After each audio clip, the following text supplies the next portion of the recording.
Hi, this video is dedicated to our associates in the fights for justice who are in the United States. There was a question about our feeling, attitude towards US presidential candidates such as Kennedy, Biden, and Trump. For the answer, we will use logic and, in particular, the dialectic of intermediates and opposites created by Aristotle. Let's start from afar, from ancient Greece. It is there, according to the official history, that the philosophy originates as the queen of all sciences. We know the two main representatives of that time because their works have survived to this day. This is Plato, the founder of idealism and conservatism, a supporter of the aristocracy and its dictatorships, and Aristotle, the founder of the middle class and liberalism, a supporter of power of the oligarchy in ancient times. As you already understood, conservatism and liberalism are opposites. Here is triangle of Aristotle's inherence, with which we mark socio-economic formation at the very top and put two extremes in it. Now in the United States, capitalism, state monopoly or imperialism, the undivided power of monopolies, corporations. It has two distinct political currents, conservative and liberal, with two parties. But in essence there is no difference between the parties, only their form changes and depending on time one flows into the other and at the same time.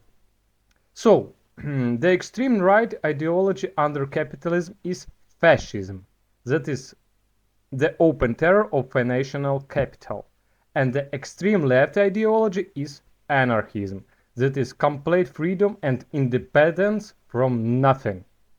The owners of the means of production, capitalists and aristocrats, never allow a transition to one of these extremes in the United States, because if one extreme overflows with internal content, it will immediately turn into its opposite. Therefore, they reach only intermediate phenomena, which are also opposites, conservatism and liberalism.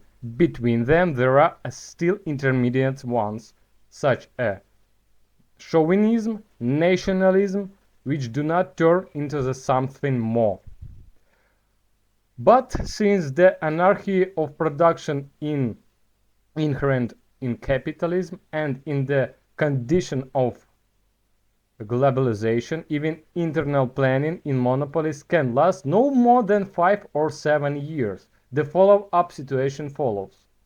The United States is losing its leadership on the economic front, and China is on its heels with the state capitalism, which looks like similar to the NEP of the period, its new economic model, of the formation of Soviet Union, and the subordination of the syndicates and trusts, monopolies, to dictatorship of the proletariat in the interest of working masses. In China, there is no dictatorship of the proletariat, but they have elements of the NEP, of Soviet economic model. In order to lever its position, the United States must also resort to a similar system as it was in the Soviet Union or is now some elements in China. John Kennedy, when according to the conspiracy theory, in materialist way, it means Aristotelian teleology. It means science about your goals.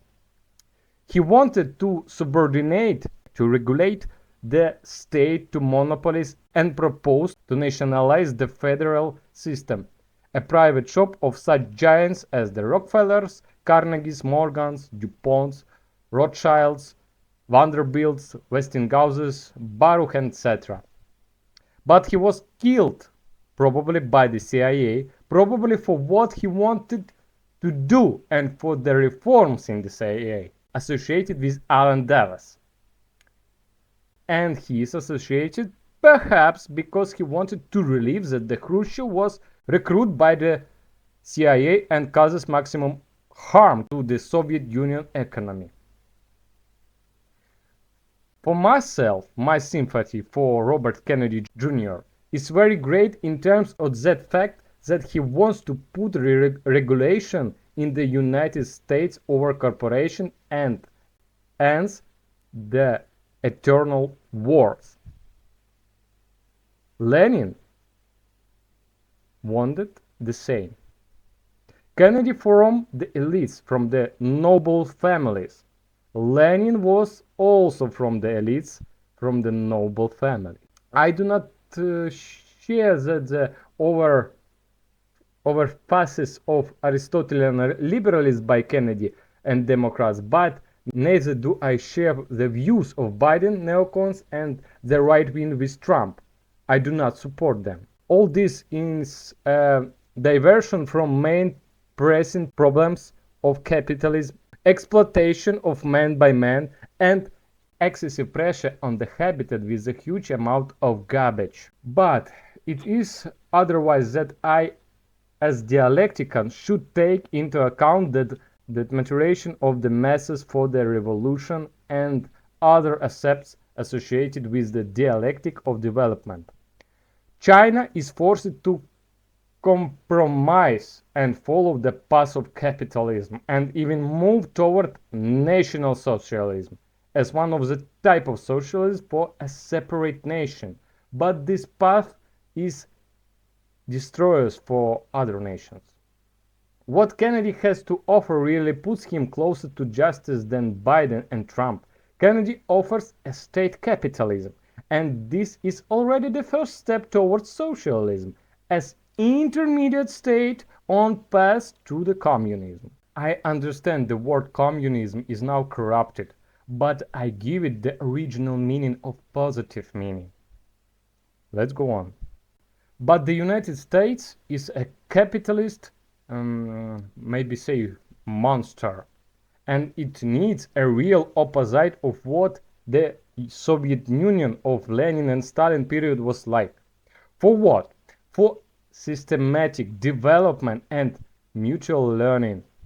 After all, if the Soviet Union is on its own, it will not be able to develop without having an opposite around it in the form of capital countries. Proportion to everything offer a better economic model for the environment. The synthesis of two opposites can result in the creation of a new opposite of transition from capitalism with all its graduated through socialism with its cycles of development to communism. Communism in turn will create a new opposite that will move closer from social ideas to family ideas. Maybe it will be family theism, rhodotheism, kintheism, when every single family will have means of production and mini nuclear power plants, and simple labor will be eliminated by robots. If we turn off the mind and leave only the feelings. I feel that Kennedy deserved more trust than Trump or Biden. But a person is judged by his actions.